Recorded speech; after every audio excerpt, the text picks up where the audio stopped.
Good morning guys. So yes, as I mentioned to you before, nandito ako makulimlim and removing the leaves of the papayas, yung mga old ones. And the purpose of that is ipapakain ko yan sa aming mga alaga, sa mga manok, sa pabo, and yan. So that's it.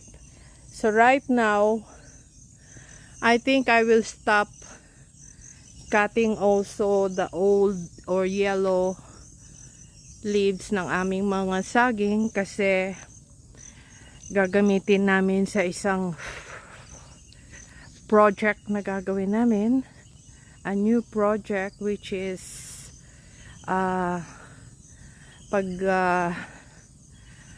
pagkukulture ng mushroom. So kailangan pala the brown leaves, kailangan nakakabit pa siya sa puno, hindi pala yung mga nakat na namin ng na yellow pa lang siya.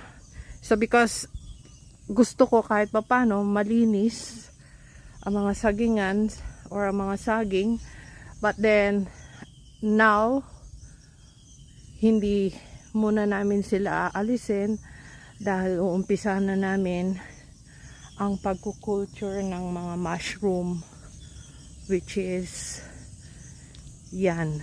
Pero nalinis ko na siya. Unfortunately hindi ko naman magagamit yung mga dried leaves na naputol na at bumagsak na sa lupa.